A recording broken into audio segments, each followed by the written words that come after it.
Hello guys, welcome to my channel, and today tunapika keki kwa kutumia margarine Prestige. As you can see, the color is giving the softness, the fluffy.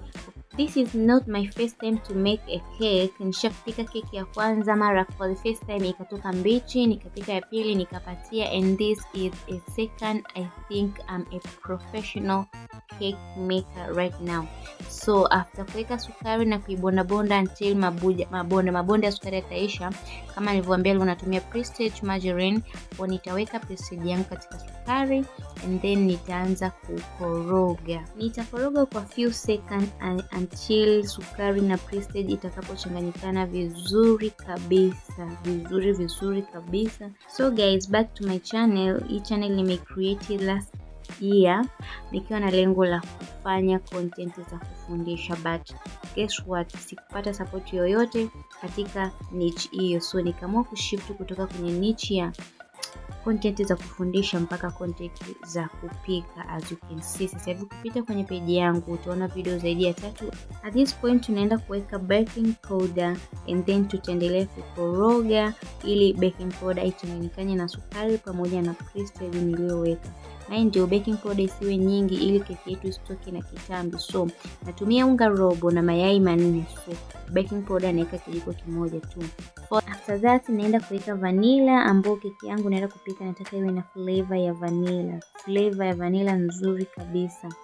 So I hope itatoka vizuri, and I believe because I have learned from my previous mistake, I correct them, and this time I'm going to make something good. Ukafika ule muda nyeti kabisa wa kuweka mayai, this party tafadhali uweke mayai yako moja baada ya jingine. Ukishaweka yai moja hakikisha unakoroga mpaka ichanganyikane vizuri, usiwe na haraka. Keki haihitaji haraka, upishi wa keki hauhitaji haraka. Unahitaji time. Ni very simple but it is very complicated usipofuata masharti. That is one I learned from my previous mistake. Baada ya kukoroga na kuhisi kama tayari yai la kwanza limeshachanganyika vizuri, I'm ready to put my second yai, and then nikaendelea kukoroga as nilivyofanya kwenye yai la kwanza. Nikakoroga vizuri, nikakoroga.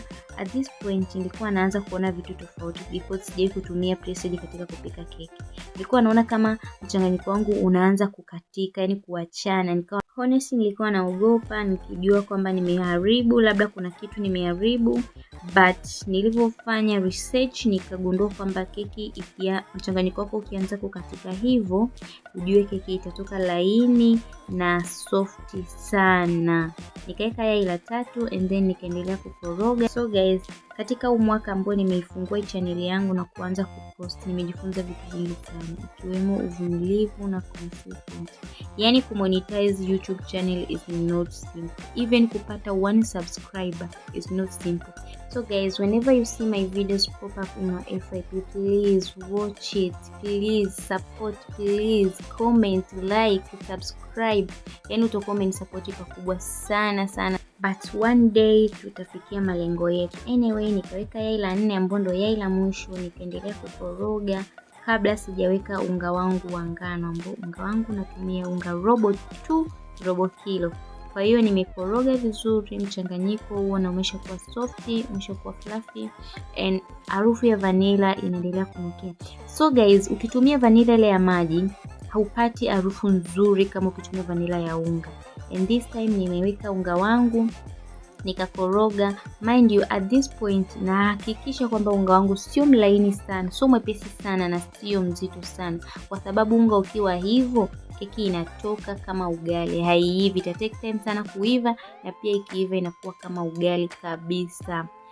So hicho ni kitu kingine ambacho nimejifunza kwenye previous video yangu ya keki ambayo ina pop up hapo juu, unaiona.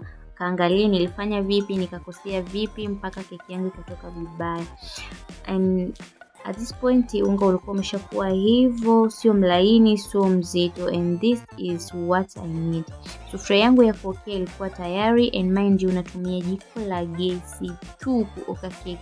Jamani, sasa hivi upishi wa keki umeshakuwa simple, lakini ukifuata masharti vizuri kabisa.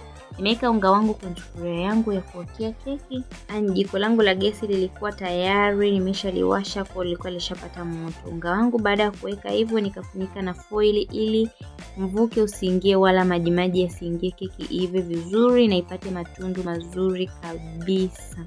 Kwa nikafuta kufunika na foil vizuri, and then jiko langu ndo hilo hapo, nikainjika sufuria yangu jikoni, tukaenda na moto mdogo mdogo. Baada ya dakika 45 mpaka 50 nikafungua kuangalia matokeo ya keki yangu, and guess what? I'm super excited guys. I made it. Like ile keki ya ndoto zangu nimeipata exactly nilivyokuwa naiwaza, and that is how it looks like. And guys, sijui kama ushaikuonja keki kama ni tamu. Jamani, ni tamu. Ukitumia margarine Prestige kwenye kupika keki, jaribu then utakuja kuniambia hapo chini kwenye comment. Cheki keki ilivyokuwa soft, cheki keki ilivyoiva, cheki keki ilivyokuwa laini, yani kama sponge.